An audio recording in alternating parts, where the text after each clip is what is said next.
ಎಲ್ಲ ನನ್ನ ಆತ್ಮೀಯ ಹಾಗೂ ಪ್ರೀತಿಯ ಮಧುಗಿರಿ ತಾಲೂಕಿನ ಜನತಾದಳ ಪಕ್ಷದ ಪ್ರಮುಖ ಮುಖಂಡರೇ, ನಿಷ್ಠಾವಂತ ಕಾರ್ಯಕರ್ತ ಬಂಧುಗಳೇ, ವೇದಿಕೆ ಮುಂಭಾಗದಲ್ಲಿ ಕೂತಿರ್ತಕ್ಕಂಥ ತಾಲೂಕಿನ ಎಲ್ಲ ಪತ್ರಿಕಾ ಮಾಧ್ಯಮ ಹಾಗೂ ದೃಶ್ಯ ಮಾಧ್ಯಮದ ಮಿತ್ರರೇ, ವೇದಿಕೆ ಮೇಲೆ ಆಸೀನರಾಗಿರ್ತಕ್ಕಂಥ ಮಧುಗಿರಿ ವಿಧಾನಸಭಾ ಕ್ಷೇತ್ರದ ನಿಕಟಪೂರ್ವ ಶಾಸಕರು, 3 ಬಾರಿ ಚುನಾವಣೆಯಲ್ಲಿ ನಿಂತು ಒಮ್ಮೆ ಶಾಸಕರಾಗಿ ಆಯ್ಕೆಯಾಗಿ ನಿಮ್ಮ ಜೊತೆಯಲ್ಲಿ 5 ವರ್ಷಗಳ ಕಾಲ ಸೇವೆಯನ್ನು ಸಲ್ಲಿಸಿರ್ತಕ್ಕಂಥ ಹಿರಿಯಕರಾಗಿರ್ತಕ್ಕಂಥ ಸನ್ಮಾನ್ಯ ಶ್ರೀ ವೀರಭದ್ರಣ್ಣನವರೇ, ಮತ್ತೊಬ್ಬರು ನಿಮ್ಮನ್ನು ಉದ್ದೇಶಿಸಿ ಈಗ ತಾನೇ ಮಾತನಾಡಿರ್ತಕ್ಕಂಥ ಪಾವಗಡ ವಿಧಾನಸಭಾ ಕ್ಷೇತ್ರದ ನಿಕಟಪೂರ್ವ ಶಾಸಕರು ತಿಮ್ಮರಾಯಪ್ಪನವರೇ, ಹಾಗೂ ತಾಲೂಕು ಅಧ್ಯಕ್ಷಗಳಾಗಿರ್ತಕ್ಕಂಥ ಬಸವರಾಜ್ರವರೇ, ಮತ್ತು ಎಲ್ಲ ಇಲ್ಲಿ ಕೂತಿರ್ತಕ್ಕಂಥ ನಮ್ಮ ಜಿಲ್ಲಾಧ್ಯಕ್ಷರು RC ಅಂಜನಪ್ಪನವ್ರು ಇರ್ಬೋದು, ಈಗ ತಾನೇ ನಿಮ್ಮನ್ನು ಉದ್ದೇಶಿಸಿ ಮಾತನಾಡಿರ್ತಕ್ಕಂಥ ಪಕ್ಷದಲ್ಲಿ ಸಾಕಷ್ಟು ಹಲವಾರು ವರ್ಷಗಳಿಂದ ಸನ್ಮಾನ್ಯ ದೇವೇಗೌಡರು ಸಾಹೇಬರ ಸಮಕಾಲೀನವರು, ಈಗಲೂ ಕೂಡ ಪಕ್ಷದ ಚಟುವಟಿಕೆಯ ಜವಾಬ್ದಾರಿಯನ್ನು ಹೊತ್ತು ನಮ್ಮಂಥ ಯುವಕರಿಗೆ ಮಾರ್ಗದರ್ಶನವನ್ನು ನೀಡ್ತಾ ಇರ್ತಕ್ಕಂಥ ಮಾಜಿ ವಿಧಾನ ಪರಿಷತ್ನ ಸದಸ್ಯರಾಗಿರ್ತಕ್ಕಂಥ ತಿಪ್ಪೇಸ್ವಾಮಣ್ಣ ಅವರೇ, ಹಾಗೂ ವೇದಿಕೆ ಮೇಲೆ ಸಾಕಷ್ಟು ಜನ ಪಕ್ಷದ ಎಲ್ಲ ಗೌರವಾನ್ವಿತ ಹಿರಿಯ ಮುಖಂಡರುಗಳು ತಾವೆಲ್ಲರೂ ಕೂತಿದ್ದೀರಿ. ಮಧುಗಿರಿ ವಿಧಾನಸಭಾ ಕ್ಷೇತ್ರ 2008ರಲ್ಲಿ ಕ್ಷೇತ್ರ ಪುನರ್ವಿಂಗಡಣೆ ಆದ ನಂತರ ಇಲ್ಲಿಯವರೆಗೂ ನಡ್ಕೊಂಬಂದಿರತಕ್ಕಂಥ ಚುನಾವಣೆಗಳಲ್ಲಿ 2008ರಲ್ಲಿ ಸಾರ್ವತ್ರಿಕ ಚುನಾವಣೆಯಲ್ಲಿ ನಮಗೆ ಆಶೀರ್ವಾದ ಮಾಡಿದ್ರಿ. ಆದರೆ ನಿಮಗೆ ಗೊತ್ತಿದೆ ಅವತ್ತಿನ ರಾಜಕಾರಣದ ಬೆಳವಣಿಗೆಗಳು ಯಾವ್ಯಾವ ರೀತಿ ಆಯಿತು ಅಂತಕ್ಕಂಥದ್ದು. ಮತ್ತು ನಾನೇನು ಅದನ್ನು ಪುನರ್ರಚಿಸ್ಲಿಕ್ಕೆ ಹೋಗೋದಿಲ್ಲ. ಅವತ್ತು ಸನ್ಮಾನ್ಯ ದೇವೇಗೌಡರು ಸಾಹೇಬರು ವೀರಭದ್ರಣ್ಣನವ್ರನ್ನ 2008ರಲ್ಲಿ ಏನು ಈ ಮಧ್ಯದಲ್ಲಿ ಉಪಚುನಾವಣೆ ನಡಿಬೇಕಾದಂಥ ಒಂದು ಸನ್ನಿವೇಶ ನಮ್ಮ ಮುಂದೆ ಎದುರಾಯಿತು. ಆ ಸಂದರ್ಭದಲ್ಲಿ ವೀರಭದ್ರಣ್ಣನವ್ರಿಗೆ ಟಿಕೆಟ್ ಕೊಡಬೇಕು ಅಂತಕ್ಕಂಥದ್ದು ಪಕ್ಷ ತೀರ್ಮಾನ ಮಾಡಿತ್ತು. ಆದರೆ ವೀರಭದ್ರಣ್ಣನವರು ಸರ್ಕಾರದಲ್ಲಿ ಅಧಿಕಾರಿಗಳಾಗಿ ಕೆಲಸ ಮಾಡ್ತಾಯಿದ್ರು. ಅವರು VRS ತಗೊಳ್ಳಿಕ್ಕೆ ಆಗಲಿಲ್ಲ ಆ ಸಂದರ್ಭದಲ್ಲಿ. ಅಂಥ ಒಂದು ಸಂದರ್ಭದಲ್ಲಿ ನಿಮ್ಮ ನೆಚ್ಚಿನ ನಾಯಕರು, ಮಾಜಿ ಮುಖ್ಯಮಂತ್ರಿಗಳು, ಇಂದಿನ ಕೇಂದ್ರದ ಸಚಿವರಾಗಿರ್ತಕ್ಕಂಥ ಸನ್ಮಾನ್ಯ ಶ್ರೀ ಕುಮಾರಣ್ಣ ಅವರ ಹಾಗೂ ಪಕ್ಷದ ವರಿಷ್ಠರು ದೇವೇಗೌಡರು ಸಾಹೇಬರ ತೀರ್ಮಾನ ಅಂತಿಮವಾಗಿ ಪಕ್ಷದಲ್ಲಿ ನಮ್ಮಲ್ಲಿ ಇರ್ತಕ್ಕಂಥ ತಾಲೂಕಿನ ಎಲ್ಲ ಕಾರ್ಯಕರ್ತರು, ಮುಖಂಡರುಗಳು ತಾವೆಲ್ಲ ತಬ್ಲಿಗಳಾಗಬಾರ್ದು, ಯಾವ ಕಾರಣಕ್ಕೂ ಕ್ಷೇತ್ರದಲ್ಲಿ ಮಧುಗಿರಿ ತಾಲೂಕಿನಲ್ಲಿ ಜನತಾದಳ ಪಕ್ಷ ತನ್ನ ಬೇಸನ್ನು ಕಳ್ಕೊಳ್ಬಾರ್ದು ಅಂತಕ್ಕಂಥ ನಿಟ್ಟಿನಲ್ಲಿ ಕೊನೆಯ ಹಂತದಲ್ಲಿ, ಕೊನೆಯ ಕಾಲಘಟ್ಟದಲ್ಲಿ ನೀವುಗಳೆಲ್ಲ ಒತ್ತಾಯ ಮಾಡಿ ಆದಂಥ ಒಂದು ತೀರ್ಮಾನ, ನಿರ್ಧಾರ, ನನ್ನ ತಾಯಿಯವರು ಶ್ರೀಮತಿ ಅನಿತಾ ಕುಮಾರಸ್ವಾಮಿ ಅವರು ಉಪಚುನಾವಣೆಯಲ್ಲಿ ಸ್ಪರ್ಧೆ ಮಾಡಿದರು.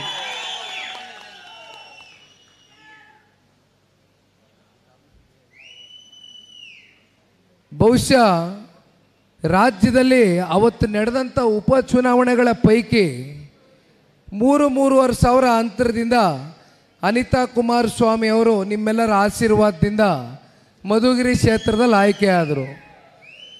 ಅಲ್ಲಿಂದ ಅವರ ಕಾಲಘಟ್ಟದಲ್ಲಿ ಸಾಕಷ್ಟು ಕಾಮಗಾರಿಗಳು, ಕೆಲಸ ಕಾರ್ಯಗಳು, ಬಹುಮುಖ್ಯವಾಗಿ ಯಾವುದೇ ಕ್ಷೇತ್ರದಲ್ಲಿ ಒಂದು ರೀತಿ ಸಂಘರ್ಷಕ್ಕೆ ಎಡೆ ಮಾಡಿಕೊಡ್ದಿರ ಒಂದು ಆರೋಗ್ಯಕರವಾದಂಥ ಒಂದು ಸನ್ನಿವೇಶ ಈ ಕ್ಷೇತ್ರದಲ್ಲಿ ಅನಿತಾ ಕುಮಾರಸ್ವಾಮಿ ಅವರ ಕಾಲಘಟ್ಟದಲ್ಲಿ ನಾವು ನೋಡಿದ್ವು. ಆದರೆ ಈಗೇನಾಗಿದೆ, ಈಗ ಸಮಸ್ಯೆ ಎಲ್ಲಿಗೆ ಬಂದು ನಿಂತಿದೆ? ಇವತ್ತು ಈ ಕ್ಷೇತ್ರದಲ್ಲಿ ಪರಿಸ್ಥಿತಿ ಏನಾಗಿದೆ? ಕೃಷಿ ಇಲಾಖೆಯಲ್ಲಿ ಒಬ್ಬರು D ಗ್ರೂಪ್ ನೌಕರರು ನರಸಿಂಹಮೂರ್ತಿ ಅಂತ, ಈಗ ನನಗೆ ಹೆಸರು ಹೇಳ್ತಾ ಇದ್ರು, ಜನತಾದಳ ಪಕ್ಷದ ಅಭಿಮಾನಿ. ತಪ್ಪ? ಒಂದು ಪಕ್ಷದ ಮೇಲೆ ಅಭಿಮಾನ ಇಟ್ಕೊಳ್ಳತ್ತಪ್ಪ. ನೀವು ಸರ್ಕಾರದಲ್ಲಿ ನೌಕರರಾಗಿ ನೀವೇನು ಬಂದು ನಮ್ಮ ಪಕ್ಷದ ಪರವಾಗಿ ನೀವು ಚುನಾವಣೆ ಪ್ರಕ್ರಿಯೆಯಲ್ಲಿ ಪಾಲ್ಗೊಳ್ತಾ ಇದ್ದೀರಾ ಅಂತಕ್ಕಂಥದ್ದಾದರೆ ಆಯ್ತಪ್ಪ, ನೀವು ಪ್ರಶ್ನೆ ಮಾಡಿ. ಬಡವ ನರಸಿಂಹಮೂರ್ತಿ ಏನಪ್ಪಪ್ಪ ಡಿ ಗ್ರೂಪ್ ನೌಕರ ಆಗಿ ಆ ಬರ್ತಕ್ಕಂಥ ದುಡ್ಡಲ್ಲಿ ಅವರ ಕುಟುಂಬ ನಿರ್ವಹಣೆ ಮಾಡ್ತಾಯಿದ್ರು. ಈಗ ಅಂಥ ಒಬ್ಬ ಮುಗ್ಧನ ಮೇಲೆ, ಅಂಥವ್ರ ಮೇಲೆ, ಅಂಥ ವ್ಯಕ್ತಿ ಮೇಲೆ ಇವತ್ತು ಟಾರ್ಗೆಟ್ ಮಾಡಿ ಜನತಾದಳ ಪಕ್ಷದಲ್ಲಿ ಗುರುತಿಸ್ಕೊಬಿಟ್ಟವ್ರೆ. ಜನತಾದಳ ಪಕ್ಷದ ಅಭಿಮಾನಿ ಇದನ್ನು ಮಾಡಿ ನೀವು ಪಾಪ ಆ ಅಮಾಯಕನ್ನ ಬಲಿಪಶು ಮಾಡಿ ಅವನ್ನ ಟಾರ್ಗೆಟ್ ಮಾಡಿ ಕಿತ್ತು ಬಿಸಾಕಿದ್ದೀರಲ್ಲ. ಇಲ್ಲಿರ್ತಕ್ಕಂಥ ಶಾಸಕರು ಭಾಳ ಹಿರಿಯಕರಿದ್ದಾರೆ. ಅವರ ಹಿರಿತನದ ಮೇಲೆ ನನಗೆ ಗೌರವ ಇದೆ, ಅದರಲ್ಲಿ ಎರಡು ಮಾತಿಲ್ಲ. ಅವರ ಹಿರಿತನಕ್ಕೆ ನಾನು ಗೌರವ ಕೊಡ್ತೇನೆ. ಆದರೆ ಈ ರೀತಿ ದಬ್ಬಾಳಿಕೆ, ದೌರ್ಜನ್ಯ, ಅಹಂಕಾರ ಎಷ್ಟು ದಿನ ಮಾಡ್ತೀರಿ? ಇದು ಪ್ರಜಾಪ್ರಭುತ್ವ. ಪ್ರಜಾಪ್ರಭುತ್ವದಲ್ಲಿ ಚುನಾವಣೆಗಳಲ್ಲಿ ಎಂಥ ಬಲಿಷ್ಠನ ಬೇಕಾದರೂ ಉಲ್ಟಾ ಸೀದಾ ಮಾಡ್ತಕ್ಕಂಥ ಶಕ್ತಿ, ಆ ಸಾಮರ್ಥ್ಯ ತಾಲೂಕಿನ ಪ್ರತಿಯೊಬ್ಬ ಪ್ರಬುದ್ಧ ಮತದಾರ ತಂದೆ ತಾಯಂದ್ರುಗಳು ಇಲ್ಲಿದೆ ಅಂತಕ್ಕಂಥದ್ದನ್ನು ಈ ಸಂದರ್ಭದಲ್ಲಿ ಹೇಳಬೇಕಾಗ್ತದೆ. ದಯವಿಟ್ಟು ಹಿಟ್ಲರ್ ಕಾಲದ ರಾಜಕಾರಣ ಮಾಡಬೇಡಿ. ಇಲ್ಲಿ ಯಾರು ಕೂಡ ನಿಮ್ಮ ದರ್ಪಕ್ಕೆ, ನಿಮ್ಮ ಧಮಕಿಗಳಿಗೆ, ನೀವು ಟಾರ್ಗೆಟ್ ರಾಜಕಾರಣಕ್ಕೆ ಇಲ್ಲಿ ಯಾರು ಕೈ ಕಟ್ಕೊಂಡು ಕೂತ್ಕೊಳ್ತಕ್ಕಂಥ ಪ್ರಶ್ನೆ ಇಲ್ಲ.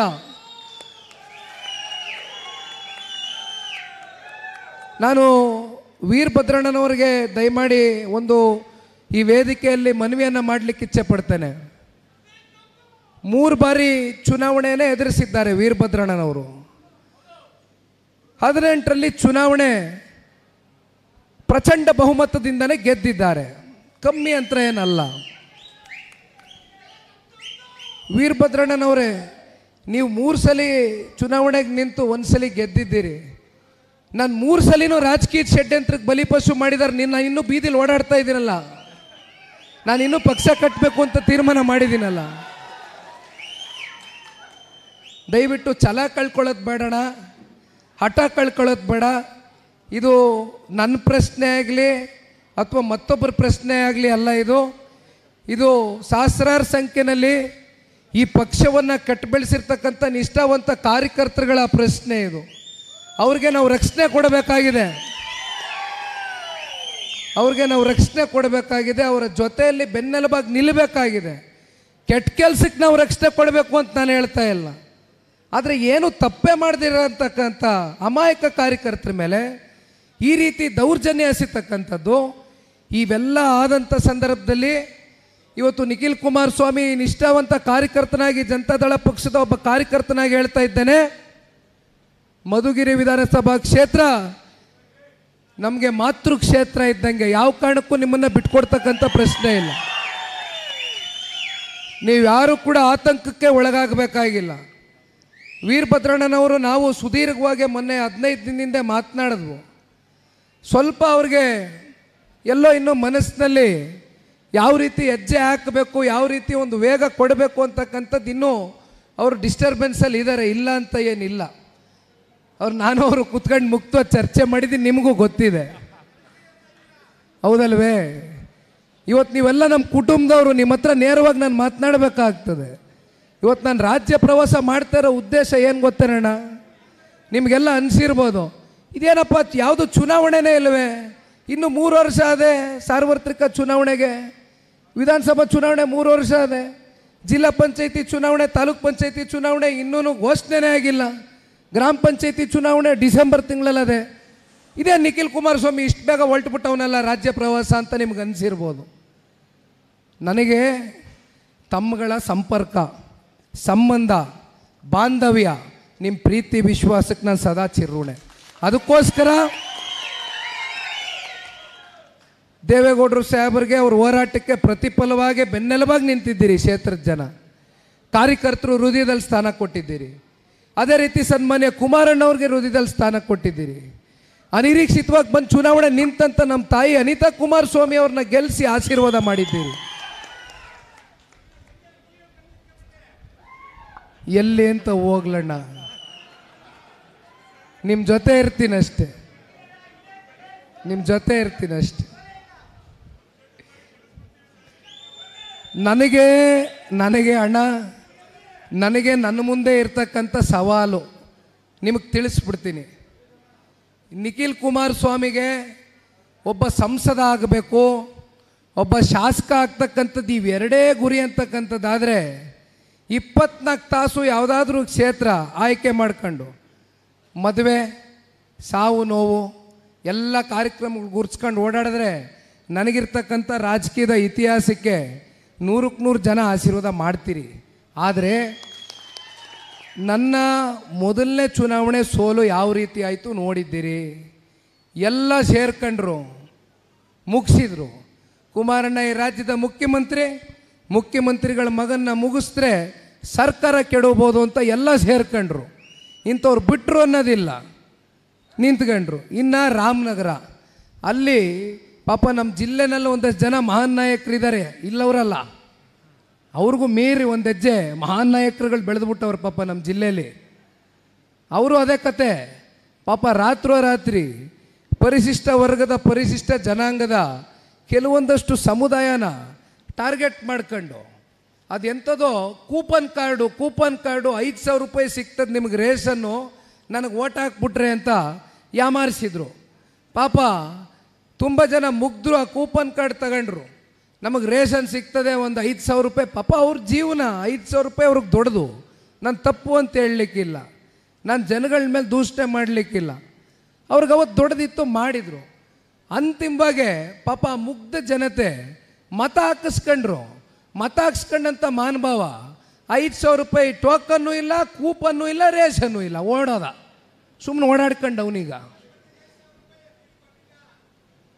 ಮತ್ತಿಲ್ಲಿ ಚನ್ನಪಟ್ಟಣದ ಉಪಚುನಾವಣೆ, ತಿಪ್ಪೇಸ್ವಾಮಣ್ಣವರು ಕುಂತವ್ರೆ ಹಿರಿಯಕರು. ನಾನು ನಿಂತ್ಕೋಬೇಕು ಅಂದಿದ್ರೆ ಈ ಸಲ ಮಂಡ್ಯದಲ್ಲಿ ಸಂಸತ್ ಚುನಾವಣೆಗೆ ಕಾರ್ಯಕರ್ತರ ಸಭೆ ನಡೀತು ಅಂಬೇಡ್ಕರ್ ಭವನದಲ್ಲಿ. ಮಂಡ್ಯದಲ್ಲಿ ಕಾರ್ಯಕರ್ತರು ಜಿಲ್ಲೆಯಿಂದ ಬಂದಿದ್ದರು. ಏನು ನನ್ನ ಕಾಲರ್ ಪಟ್ಟಿ ಒಂದು ಹಿಡ್ದಿಲ್ಲ ಅಷ್ಟೇ ಕಾರ್ಯಕರ್ತರು. ಆ ಲೆವೆಲ್ಗೆ ನನ್ನ ಮೇಲೆ ಚಾರ್ಜ್ ಮಾಡಿದರು. ನೀವು ನಿಂತ್ಕೋಬೇಕು, ನಿಮಗೆ ಮೋಸ ಆಗಿದೆ, ಜನ ನಿಮ್ಮ ಮೋಸಕ್ಕೆ ಉತ್ತರ ಕೊಡ್ತಾರೆ, ನಿಮ್ಮ ಮೂಲಕ ನಾವು ಉತ್ತರ ಕೊಡಬೇಕು ಅಂದರು. ನಾನು ಹೇಳಿದೆ ಬೇಡಣ್ಣ, ಒಂದ್ಸಲಿ MLA ನಿಂತ್ಕೊಳ್ಳೋದು, ಒಂದ್ಸಲಿ MP ನಿಂತ್ಕೊಳ್ಳೋದು, ಒಂದ್ಸಲಿ ಕ್ಷೇತ್ರ ಬದಲಾವಣೆ ಮಾಡೋದು ಚೆನ್ನಾಗಿ ಕಾಣಲ್ಲ. ಈಗ ನನಗಿನ್ನೂ ವಯಸ್ಸಿದೆ, ಕಾಯ್ತೀನಿ, ನಾನು ಪಕ್ಷ ಕಟ್ಟಬೇಕು, ಈಗ ನನ್ನ ಮೇಲೆ ಒತ್ತಡ ಏರಬೇಡಿ ಅಂತ ಹೇಳಿದೆ. ತದನಂತರ ಬೇರೆ ದಾರಿ ಇಲ್ದಿರ ಕುಮಾರಣ್ಣವ್ರನ್ನ ಕರ್ಕೊಂಡೋಗಿ ನಿಲ್ಲಿಸ್ಕೊಂಡ್ರು. ಆದರೆ ಇವತ್ತು ಕುಮಾರಣ್ಣವರು ನಿಮಗೆ ಗೊತ್ತಿದೆ, ಈ ದೇಶದ ಗೌರವಾನ್ವಿತ ಪ್ರಧಾನಮಂತ್ರಿಗಳು ಶ್ರೀ ನರೇಂದ್ರ ಮೋದಿಜಿಯವರ ಸಂಪುಟದಲ್ಲಿ ಕೇಂದ್ರದ ಬೃಹತ್ ಕೈಗಾರಿಕೆ ಮತ್ತು ಉಕ್ಕಿನ ಸಚಿವರಾಗಿ ಕೆಲಸ ಮಾಡ್ತಕ್ಕಂಥದ್ದಕ್ಕೊಂದು ಅವಕಾಶ ಸಿಕ್ಕಿದೆ. ಈ ನಿಟ್ಟಿನಲ್ಲಿ ಇವತ್ತು ನನಗೆ ಈ 3 ವರ್ಷ ಸಮಯಾವಕಾಶ ಏನಿದೆ ಮುಂದಿನ ವಿಧಾನಸಭಾ ಸಾರ್ವತ್ರಿಕ ಚುನಾವಣೆಗೆ, ನಾನು ಮುಂದಿನ ಚುನಾವಣೆ ಬಗ್ಗೆ ಮಾತಾಡಲ್ಲ. ನನಗೆ ಆಸಕ್ತಿ ಇರ್ತಕ್ಕಂಥದ್ದು ಮೊದಲು ಗ್ರಾಮ ಪಂಚಾಯಿತಿ ಚುನಾವಣೆ, ತಾಲೂಕ್ ಪಂಚಾಯಿತಿ ಚುನಾವಣೆ, ಜಿಲ್ಲಾ ಪಂಚಾಯಿತಿ ಚುನಾವಣೆ. ಏಕೆಂದರೆ ರಾಜಕಾರಣದ ಬೇರು ಗ್ರಾಮ ಪಂಚಾಯಿತಿ, ರಾಜಕಾರಣ ಹುಡ್ತಕ್ಕಂಥದ್ದೇ ಗ್ರಾಮ ಪಂಚಾಯಿತಿ ಲೆವೆಲಲ್ಲಿ. ಗ್ರಾಮ ಪಂಚಾಯಿತಿ, ತಾಲೂಕು ಪಂಚಾಯಿತಿ, ಜಿಲ್ಲಾ ಪಂಚಾಯಿತಿ ಚುನಾವಣೆಗಳಲ್ಲಿ ನಾವು ಹಿಡಿತ ಸಾಧಿಸಿದ್ರೆ 100ಕ್ಕೆ 100 ಮುಂದಿನ ದಿನಗಳಲ್ಲಿ ರಾಜ್ಯದಲ್ಲಿ ಅತಿ ಹೆಚ್ಚು ಶಾಸಕರನ್ನ ಜನತಾದಳ ಪಕ್ಷ ಗೆಲ್ಲಿಸ್ತಕ್ಕಂಥ ಸಾಮರ್ಥ್ಯ ನಿಮ್ಮಂಥವರಲ್ಲಿದೆ. ಹಾಗಾಗಿ ನಾನು ಈ ರಾಜ್ಯ ಪ್ರವಾಸ ಕೈಗೆತ್ಕೊಂಡಿದ್ದೀನಣ್ಣ. ನಾನು ಒಂದು ಮಾತನ್ನು ಹೇಳ್ತೇನೆ, ಭಾಳ ಜನ ಇವತ್ತು ಯುವ ಸಮುದಾಯದ ನನ್ನ ಅಣ್ಣ ತಮ್ಮಂದರು ಈ ವೇದಿಕೆಯಲ್ಲಿದ್ದೀರಿ, ವೇದಿಕೆ ಮುಂಭಾಗದಲ್ಲಿದ್ದೀರಿ. ಯುವಕರು ರಾಜಕಾರಣಕ್ಕೆ ಬರಬೇಕು. ಒಂದು ಕ್ರಾಂತಿಕರವಾದಂಥ ಒಂದು ಬದಲಾವಣೆ ಈ ಸಮಾಜದಲ್ಲಿ ಏನಾದ್ರು ಕಾಣಬೇಕು ಅಂದರೆ ಹೊಸ ಯುಗ, ಹೊಸ ಆಲೋಚನೆಗಳು ಬರಬೇಕು ರಾಜಕಾರಣಕ್ಕೆ. ಹೆದರಬೇಡಿ, ಹಿಂಸರಿಬೇಡಿ. ನಿಮ್ಗೆ ಯಾವ ಹಿನ್ನೆಲೆ ಬೇಕಾಗಿಲ್ಲ. ನಿಮ್ಮ ಮನಸ್ಸಲ್ಲಿ ಉದ್ದೇಶ ಒಳ್ಳೆಯದಿದ್ದರೆ ಜನಗಳ ಪರವಾಗಿರಿ, ಜನಗಳಿಗೋಸ್ಕರ ಯೋಚನೆ ಮಾಡಿ, ಜನರ ಜೊತೆಗಿರಿ, ಜನರ ಜೊತೆ ಬೆರೀರಿ. 100ಕ್ಕೆ 100 ಜನ ನಿಮ್ಮನ್ನು ಮೇಲೆತ್ತಾರೆ. ಈ ಪಕ್ಷ ನಿಮ್ಮನ್ನು ಗುರುತಿಸುತ್ತೆ, ಟಿಕೆಟ್ ಕೊಡ್ತೀವಿ, ದಯವಿಟ್ಟು ಮುಂದೆ ಬನ್ನಿ. ಆದರೆ ಹಿರಿಯಕರ ಆಶೀರ್ವಾದ ತಗೊಳ್ಳಿ, ಹಿರಿಯಕರ ವಿಶ್ವಾಸದಲ್ಲಿ ಇಟ್ಕೊಳ್ಳಿ, ಅವ್ರನ್ನ ಮಾರ್ಗದರ್ಶಕರಾಗಿ ಕಾಣಿ. ಯಾವಾಗಲೂ ಅದನ್ನು ಒಂದನ್ನು ಮರಿಬೇಡಿ ಅಷ್ಟೇ. ಆದರೆ ಯುವಕರು ಬರಬೇಕು ಹೆಚ್ಚಿನ ಸಂಖ್ಯೆಯಲ್ಲಿ. ನಾನು ಹೇಳ್ತೀನಿ, ಇಲ್ಲಿ ತುಂಬ ಜನ ಮಹಿಳೆಯರು ಇದ್ದೀರಮ್ಮ, ಜನತಾದಳ ಪಕ್ಷದ ಮುಖಂಡರುಗಳು, ತಾವೆಲ್ಲ ಹಿರಿಯಕರು ಎಲ್ಲ ನಮ್ಮ ತಾಯಿ ವಯಸ್ಸಿನವ್ರು ಕೂತಿದ್ದೀರಿ. ತಾವೆಲ್ಲ ಒಂದು ಮಹಿಳೆಯರ ಒಂದು ಟೀಮನ್ನು ಕಟ್ಕೊಳ್ಬೇಕಾಗ್ತದೆ. ಏಕೆಂದರೆ ಇವತ್ತು ನಮ್ಮ ಕರ್ನಾಟಕ ರಾಜ್ಯದಲ್ಲಿ ಜನಸಂಖ್ಯೆ ಗಂಡ ಐಕ್ಳಿಗಿಂತ ಹೆಣ್ಮಕ್ಳು 1% ಜಾಸ್ತಿ ಅವರೇ. ಹೆಣ್ಮಕ್ಳದೇ ಎಲ್ಲ ತೀರ್ಮಾನ. ಹೆಣ್ಮಕ್ಳು ಸಬಲರಾಗಬೇಕಲ್ವಾ? ಹೆಣ್ಮಕ್ಳು ಸಬಲೀಕರಣ ಅಂದರೆ ಏನು? 2,000 ರೂಪಾಯಿ ಅಷ್ಟೇ ಅಲ್ಲ, 2,000 ರೂಪಾಯಿ ಅಷ್ಟೇ ಅಲ್ಲ ಹೆಣ್ಮಕ್ಳು ಸಬಲೀಕರಣ ಅಂದರೆ. 2,000 ರೂಪಾಯಿ ನಾನು ವಿರೋಧಿಸ್ತಾ ಇಲ್ಲ. ಆದರೆ ನಿಮ್ಮನ್ನು ಸ್ವಂತವಾಗಿ ನಿಮ್ಮ ಕಾಲ ಮೇಲೆ ನಿಂತು ಸ್ವಾಭಿಮಾನದ ಬದುಕು ಕಾಣಬೇಕಲ್ವ ಮನುಷ್ಯ, ಅದು ಬೇಕಲ್ವಾ? ಅದಕ್ಕೆ ಸನ್ಮಾನ್ಯ ಕುಮಾರಣ್ಣವರು ಪಂಚರತ್ನ ಕಾರ್ಯಕ್ರಮಗಳಂತಕ್ಕಂಥ ಕಾರ್ಯಕ್ರಮಗಳನ್ನ ಹಿಡಿದು ಕಳೆದ ಚುನಾವಣೆಯಲ್ಲಿ ಒಂದು ಯಾತ್ರೆಯನ್ನು ಮಾಡಿದರು. ಆ ಕಾರ್ಯಕ್ರಮಗಳ ಬಗ್ಗೆ ಇವತ್ತು ಜನ ಇಲ್ಲಪ್ಪ ಇಂಥ ಕಾರ್ಯಕ್ರಮಗಳು ಕಾರ್ಯರೂಪಕ್ಕೆ ಬರಬೇಕಾಗಿತ್ತು ನಮ್ಮ ರಾಜ್ಯದಲ್ಲಿ ಅಂತಕ್ಕಂಥದ್ದನ್ನು ಈಗಲೂ ಚರ್ಚೆ ಮಾಡ್ತಾರೆ. ಆದರೆ ನಡೆದೋಗಿದೆ, ಅವಕಾಶಗಳು ಬರ್ತವೆ. ಒಂದೋಣ ಈಗಾಗಲೇ ಸಮಯಾವಕಾಶ ಜಾಸ್ತಿ ಆಗಿದೆ. ನಾನು ಹೆಚ್ಚು ಸಮಯ ತೆಗೆದುಕೊಳ್ಳೋಕೆ ಹೋಗೋದಿಲ್ಲ. ನನಗೆ ಗೊತ್ತಿದೆ, ಹಳ್ಳಿಗಳಲ್ಲಿ 4 ಗಂಟೆ ಆದಮೇಲೆ ಜಪಯ ಅಂದರೂ ಯಾರೂ ಇರೋದಿಲ್ಲ, ಎಲ್ಲ ಹಾಲು ಕರಿಯೋಕ್ಕೆ ಹೋಗಬೇಕು, ಹಾಲು ಹಾಕೋಕ್ಕೆ ಹೋಗಬೇಕು. ನಾನು ಚನ್ನಪಟ್ಟಣದಲ್ಲೂ ನೋಡಿದ್ದೀನಿ, 1000 ಲೀಟ್ರ್ ಹಾಲು ಉತ್ಪಾದನೆ ಮಾಡ್ತಾರೆ ಪ್ರತಿದಿನ. ಹಂಗಾಗಿ ನನಗೆ ಗೊತ್ತಿದೆ ಹಳ್ಳಿಗಳಲ್ಲಿ ನಮ್ಮ ರೈತರ ಪರಿಸ್ಥಿತಿ. ನಾನು ಹೆಚ್ಚಿಗೆ ಸಮಯ ತೆಗೆದುಕೊಳ್ಳೋಕೆ ಹೋಗೋದಿಲ್ಲ. ಆದರೆ ಈ ಪಕ್ಷ ಇವತ್ತೇನು ಉಳಿದಿದೆ, ಇವತ್ತು ವೇದಿಕೆ ಮುಂಭಾಗದಲ್ಲಿರ್ಬೋದು, ವೇದಿಕೆಯಲ್ಲಿರ್ಬೋದು, ಬಹುಸಂಖ್ಯೆಯಲ್ಲಿ ನಾನು ನೋಡ್ತಾ ಇರ್ತಕ್ಕಂಥದ್ದು ದೇವೇಗೌಡರು ಸಾಹೇಬರು, ಕುಮಾರಣ್ಣನ ವಯಸ್ಸಿನ ಕಾಲ್ಗಡ್ದ ಹಿರಿಯಕರು. ತಾವೆಲ್ಲರೂ ಪಕ್ಷದ ಮೇಲೆ ವಿಶ್ವಾಸ ಇಟ್ಟಿದ್ದೀರಿ, ನಂಬಿಕೆ ಇಟ್ಟಿದ್ದೀರಿ, ಚುನಾವಣೆಗಳಲ್ಲಿ ಆಶೀರ್ವಾದ ಮಾಡಿದ್ದೀರಿ. ಏಳು ಬೀಳನ್ನು ಕಂಡರೂ ಕೂಡ ಪಕ್ಷ ಬಿಟ್ಟು ಹೋಗಿಲ್ಲ ನೀವು. ಇನ್ನು ಎಷ್ಟೇ ನಿಮಗೆ ಟಾರ್ಗೆಟ್ ರಾಜಕಾರಣ ಮಾಡಿದ್ರು ನಾನು ಜನತಾದಳ ಪಕ್ಷ ಬಿಟ್ಟು ಹೋಗೋದಿಲ್ಲ, ನಾನು ರಕ್ತದಲ್ಲಿ ಅರಿತಕ್ಕಂಥದ್ದೇ ಜನತಾದಳ ಪಕ್ಷ ಅಂತ ತೀರ್ಮಾನ ಮಾಡಿ ನಮ್ಮ ಜೊತೆಯಲ್ಲಿ ನಿಂತ್ಕೊಂಡಿದ್ದೀರಿ. ಈಗ ತಾವುಗಳು ದಯಮಾಡಿ ಅಣ್ಣ, ನಾನು ಒಂದು ನಿಮ್ಮೆಲ್ರಿಗೂ ಕೈ ಜೋಡಿಸಿ ಮನವಿ ಮಾಡ್ತೇನೆ. ವೀರಭದ್ರಣ್ಣನಿಗೂ ಹೇಳಿದ್ದೇನೆ ಈಗಾಗಲೇ ಗಾಡಿನಲ್ಲಿ ಬರ್ತಾ. ಬಹುಶಃ ಎಷ್ಟು ಪಂಚಾಯತಿ ಬರ್ತದಣ್ಣ? 36 ಪಂಚಾಯತಿನ? 32? 33 ಪಂಚಾಯತಿ. ಎಷ್ಟು ಬೂತ್ಗಳು ಬರ್ತದಣ್ಣ? 243 ಅಣ್ಣ? 242. ಏನೂ ಇಲ್ಲಣ್ಣ. ದೇವೇಗೌಡರು ಸಾಹೇಬರು ಆಡಳಿತ ಅವಧಿನಲ್ಲಿದ್ದಾಗ ಅವರು ಕೊಟ್ಟಂಥ ಜನಪರವಾದಂಥ ಕಾರ್ಯಕ್ರಮಗಳು, ಸನ್ಮಾನ್ಯ ಕುಮಾರಣ್ಣವರು ಮುಖ್ಯಮಂತ್ರಿಗಳಾಗಿದ್ದಂಥ ಸಂದರ್ಭದಲ್ಲಿ ಅವರು ಕೊಟ್ಟಂಥ ಜನಪರವಾದಂಥ ಕಾರ್ಯಕ್ರಮಗಳು, ಜೊತೆಯಲ್ಲಿ ಪ್ರಾದೇಶಿಕ ಪಕ್ಷದ ಅವಶ್ಯಕತೆ ಕರ್ನಾಟಕ ರಾಜ್ಯಕ್ಕೆ ಯಾಕಿದೆ ಅಂತಕ್ಕಂಥದ್ದು ಒಂದು ಪಾಂಪ್ಲೆಟ್ ಮಾಡಿಸ್ತೀನಿ. ಪ್ರತಿ ಪಂಚಾಯಿತಿ ಲೆವೆಲ್ಗೆ ಒಂದೊಂದು ಪಂಚಾಯಿತಿಲಿ ಇರ್ತಕ್ಕಂಥ ಪ್ರಮುಖರು, ಒಂದಷ್ಟು ಜನ ಹಿರಿಯಕರು, ಒಂದಷ್ಟು ಜನ ಯುವಕರು, ಒಂದಷ್ಟು ಜನ ತಾಯಂದರು, ಯಾರಾದರೂ ಒಂದಿಬ್ಬರು ವಾಕ್ಚಾತುರ್ಯ ಯಾರಾದರೂ ಒಳ್ಳೆ ವಾಗ್ಮಿಗಳಿದ್ರೆ ಅಂಥವ್ರನ್ನ ಕರ್ಕೊಂಡು ಹೋಗಿ ಜೊತೆಯಲ್ಲಿ ಕೂತ್ಕೊಳ್ಳಿ ಜನಗಳ ಹತ್ರ. ದೊಡ್ಡವ್ರು ಏನು ಮಾಡಿದ್ದಾರೆ, ಸನ್ಮಾನ್ಯ ಕುಮಾರಣ್ಣವ್ರು ಏನು ಮಾಡಿದ್ದಾರೆ ಈ ರಾಜ್ಯಕ್ಕೆ ಅಂತಕ್ಕಂಥದ್ದನ್ನ ಮನವರಿಕೆ ಮಾಡ್ಕೊಡಿ. ನಾವೇ ನೋಡ್ತೀವಿ ಜನಗಳು ಚುನಾವಣೆ ಟೈಮಲ್ಲಿ ಹೋದರೆ ನಿಮಗೆ ಚೀಮಾರಿ ಆಗ್ತಾರೆ. ಈಗ ಯಾವ ಚುನಾವಣೆ ಇಲ್ಲ, ನಾವು ಜನರ ಜೊತೆ ಇರೋಣ. ಇವತ್ತು ಯಾತಕ್ಕೋಸ್ಕರ ಜನರೊಂದಿಗೆ ಜನತಾದಳ ಅಂತಕ್ಕಂಥ ಹೆಸರಿಟ್ಟಿರೋದು ಈ ರಾಜ್ಯ ಪ್ರವಾಸಕ್ಕೆ. ಯಾಕೆಂದರೆ ಈ ಪಕ್ಷ ಹುಟ್ಟು ಬೆಳೆದಿರ್ತಕ್ಕಂಥದ್ದೇ ಜನಗಳ ಪರವಾಗಿ ಸದಾಕಾಲ ಧ್ವನಿಗೂಡಿಸಿ, ಅದು ಸನ್ಮಾನ್ಯ ದೇವೇಗೌಡರ ಕಾಲ್ಗಡದಿಂದ ಕುಮಾರಣ್ಣವರ ಕಾಲ್ಗಡದವರೆಗೂ, ಮುಂದೆ ಎಲ್ಲ ಹಿರಿಯಕರ ಕಾಲ್ಗಡದಲ್ಲೂ ಕೂಡ ಇದೇ ರೀತಿ ನಾವು ಮುಂದುವರಿಬೇಕು ಅಂತಕ್ಕಂಥದ್ದು ತೀರ್ಮಾನ ಮಾಡಿದ್ದೇವೆ.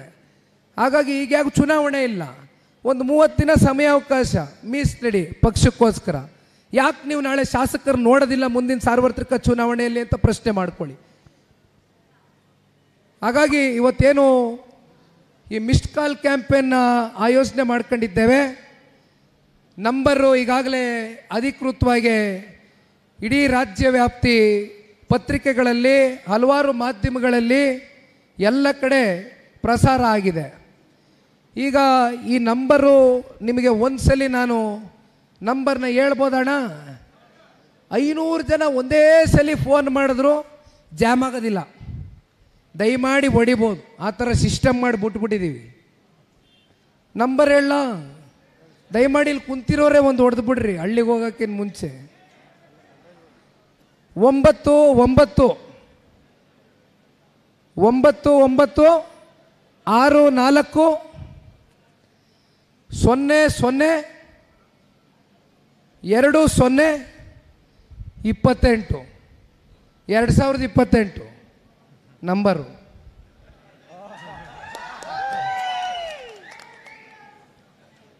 ದಯಮಾಡಿ ತಾವೆಲ್ಲರೂ ಹಳ್ಳಿಗಳಿಗೆ ಹೋಗಿ ನಾವು ಕೊಡ್ತಕ್ಕಂಥ ವಿಚಾರವನ್ನು ಎಲ್ಲ ಮತದಾರ ಬಾಂಧವರಿಗೆ, ಎಲ್ಲ ಹಿರಿಯಕರು, ತಾಯಂದರಿಗೆ ಮುಟ್ಟಿಸಿ ಇವತ್ತು ಜನತಾದಳ ಪಕ್ಷ ಮತ್ತೆ ಈ ರಾಜ್ಯದಲ್ಲಿ ಯಾಕೆ ಅಧಿಕಾರಕ್ಕೆ ಬರಬೇಕು ಅಂತಕ್ಕಂಥ ಮನವರಿಕೆಯನ್ನು ಮಾಡಿಕೊಡುವ ಮೂಲಕ ಈ ಮಿಸ್ಡ್ ಕಾಲ್ ಕ್ಯಾಂಪೇನ್ಗೆ ತಾವೆಲ್ಲರೂ ಸಕ್ರಿಯರಾಗಿ ಈ ಸದಸ್ಯತ್ವದ ಒಂದು ನೋಂದಣಿಯ ಒಂದು ಕಾರ್ಯಕ್ರಮ ಯಶಸ್ವಿಯಾಗಿ ಮಾಡಿಕೊಡ್ಬೇಕು ಅಂತಕ್ಕಂಥದ್ದು ನಿಮ್ಮೆಲ್ಲರಲ್ಲಿ ನಿಮ್ಮ ಪಾದಗಳಿಗೆ ದಯಮಾಡಿ ಶಿರಸಾವಹಿಸಿ ಪ್ರಾರ್ಥನೆ ಮಾಡಿ ಕೈ ಜೋಡಿಸಿ ಕೇಳ್ಕೊಳ್ತೀನಿ. ದಯಮಾಡಿ ಇದನ್ನು ನಿರ್ಲಕ್ಷ್ಯ ಮಾಡಲಿಕ್ಕೆ ಹೋಗಬೇಡಿ. ಪಕ್ಷ ಕಟ್ಟೋಣ, ಪಕ್ಷ ಬೆಳೆಸೋಣ, ಪಕ್ಷದ ಜೊತೆಯಲ್ಲಿ ಪಕ್ಷದ ಕಾರ್ಯಕರ್ತರು ಬೆಳಿಬೇಕು. ಯಾಕೆಂದರೆ ಇನ್ನೊಂದು ಮಾತು ನಾನು ಹೇಳಲಿಕ್ಕೆ ಬಯಸ್ತೇನೆ. ತುಂಬ ಜನರ ಮನಸ್ಸಿನಲ್ಲಿ ಒಂದು ಭಾವನೆ ಇದೆ, ಇದು ಸನ್ಮಾನ್ಯ ಕುಮಾರಣ್ಣ ಅವ್ರಿಗೂ ಕಾಡ್ತಾ ಇದೆ. ಏನಪ್ಪ ಕುಮಾರಣ್ಣ ಅವರು 2 ಬಾರಿ ರಾಜ್ಯದ ಮುಖ್ಯಮಂತ್ರಿ ಆದರು, ಪಕ್ಷದ ಕಾರ್ಯಕರ್ತರು ಮುಖಂಡರಿಗೆ ಏನೂ ಅನುಕೂಲ ಆಗಲಿಲ್ವಲ್ಲ ನಾವು ಹೊಂದ್ಕೊಂಡಷ್ಟು ಮಟ್ಟಕ್ಕೆ ಅಂತ ನಿಮ್ಗೆ ಅನಿಸ್ತಾ ಇರ್ಬೋದು. ಯಾಕೆಂದ್ರೆ ನಾನು ನಿಮ್ಮ ಹೃದಯದಲ್ಲಿ ಏನಿದೆ ಅಂತಕ್ಕಂಥದ್ದು ನಾನು ಇವತ್ತು ಅರ್ಥ ಮಾಡ್ಕೋಬೇಕಾಗ್ತದೆ. ಸುಮ್ಮನೆ ನಿಖಿಲ್ ಬಂದ ಬೊಗಳೆ ಭಾಷಣ ಬಿಟ್ಟ ಹೊಂಟೋದ ಅಂತ ಅನ್ಬಾರ್ದು ನೀವು. ಯಾಕೆಂದರೆ ಇವತ್ತು ನೀವು ಕಷ್ಟಪಟ್ಟು ದುಡಿಯೋರು ನೀವು. ನಿಮ್ಮಿಂದ ಪಕ್ಷ, ನಮ್ಮಿಂದ ಅಲ್ಲ ಪಕ್ಷ, ನಿಮ್ಮಿಂದ ಪಕ್ಷ, ನೀವಿದ್ದರೆ ನಾವು. ಹಾಗಾಗಿ ಇವತ್ತು ಕುಮಾರಣ್ಣವ್ರ ಮನಸ್ಸಲ್ಲಿ ಏನು ನಿಮ್ಮ ಹೃದಯದಲ್ಲಿ 2 ಬಾರಿ ಮುಖ್ಯಮಂತ್ರಿ ಆದರೂ ಕೂಡ ನಮಗೆ ಅವಕಾಶ ಸಿಕ್ಕಲಿಲ್ವಲ್ಲ ಅಂತಿದೆ. ಆದರೆ ಈ ಬಾರಿ ನಾನು ಹೇಳ್ತೇನೆ, 2 ಬಾರಿ ಅತ್ಯಂತ ಕಮ್ಮಿ ಅವಧಿ, ಅಲ್ಪಾವಧಿ, 20 ತಿಂಗಳು, 14 ತಿಂಗಳು, 34 ತಿಂಗಳು. ಅದರಲ್ಲೂ 2ನೇ ಬಾರಿ ಮುಖ್ಯಮಂತ್ರಿಗಳಾದಾಗ ಉಸಿರು ಕಟ್ಟು ವಾತಾವರಣ, ಅದ್ರ ಬಗ್ಗೆ ನಾನು ಮತ್ತೆ ಹೇಳಬೇಕಾಗಿಲ್ಲ, ಹಲವಾರು ಬಾರಿ ಪ್ರಸ್ತಾವನೆ ಮಾಡಿದ್ದೇವೆ. ಆದರೆ ಈ ಬಾರಿ ಶತಸಿದ್ಧ ರಾಜ್ಯದ ಜನತೆ ಈ ರಾಜ್ಯ ಸರ್ಕಾರದ ದುರಾಡಳಿತ, ವೈಫಲ್ಯತೆ, ಭ್ರಷ್ಟಾಚಾರ ಹಂತದಲ್ಲೂ ಇವತ್ತು ಅವರು ನಡ್ಕೊಳ್ತಾ ಇರ್ತಕ್ಕಂಥ ರೀತಿ, ಅವರು ತಗೊಳ್ತಾ ಇರ್ತಕ್ಕಂಥ ತೀರ್ಮಾನ ಎಲ್ಲವೂ ಕೂಡ ತಿರಸ್ಕಾರ ಮಾಡ್ತಕ್ಕಂಥ ಸಮಯ ಭಾಳ ದೂರ ಇಲ್ಲ. 100ಕ್ಕೆ 100 ಮುಂದಿನ ಸಾರ್ವತ್ರಿಕ ವಿಧಾನಸಭಾ ಚುನಾವಣೆಯಲ್ಲಿ ಜನ ನಮಗೆ ಆಶೀರ್ವಾದ ಮಾಡ್ತಾರೆ.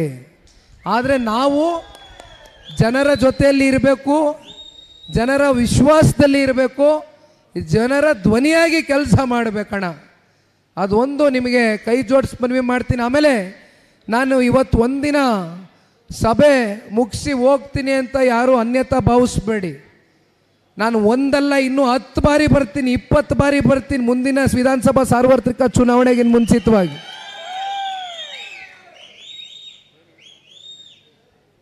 ಹಾಗಾಗಿ ನಾವೆಲ್ಲರೂ ಇವತ್ತು ಕಾರ್ಯೋನ್ಮುಖರಾಗಿ ಪಕ್ಷ ಇವತ್ತೇನು ನಮ್ಮ ಹೆಗಲ ಮೇಲೆ ಒಂದು ಜವಾಬ್ದಾರಿ ಕೊಟ್ಟಿದ್ದಾರೆ, ಆ ಜವಾಬ್ದಾರಿಯನ್ನು ನಿರ್ವಹಿಸ್ತಕ್ಕಂಥ ಪ್ರಾಮಾಣಿಕ ಕೆಲಸ ಮಾಡುವ ಮೂಲಕ ಏನಪ್ಪ ಕುಮಾರಣ್ಣ ಕೇಂದ್ರಕ್ಕೆ ಹೋಗ್ಬಿಟ್ಟವ್ರೆ, ಕೇಂದ್ರದಲ್ಲೇ ಉಳ್ಕೋತಾರೆ ಅಂತಕ್ಕಂಥ ತಲೆಯನ್ನು ತೆಗೆದು ಬಿಡಿ. ಕುಮಾರಣ್ಣ ಈ ರಾಜ್ಯಕ್ಕೆ ಅವಶ್ಯಕತೆ ಇದೆ, ಕುಮಾರಣ್ಣನ ನಾಯಕತ್ವ ಈ ರಾಜ್ಯಕ್ಕೆ ಅನಿವಾರ್ಯ. ಇದು ಮುಂದಿನ ದಿನಗಳಲ್ಲಿ ನಿಮಗೆ ಗೊತ್ತಾಗ್ತದೆ. ನಾನು ಈಗ ಹೇಳಿದ್ರೆ ಭಾಳ ಬೇಗ ಹೇಳ್ದಂಗೆ ಆಗ್ತದೆ. ಆದರೆ ಇದು ನಮ್ಮ ಅಭಿಪ್ರಾಯ ಅಷ್ಟೇ ಅಲ್ಲ, ಪಕ್ಷದ ಕಾರ್ಯಕರ್ತರ ಅಭಿಪ್ರಾಯ ಅಷ್ಟೇ ಅಲ್ಲ, ರಾಜ್ಯದ ಜನತೆ ಈಗಾಗಲೇ ಚರ್ಚೆ ಮಾಡ್ತಾ ಇದ್ದಾರೆ.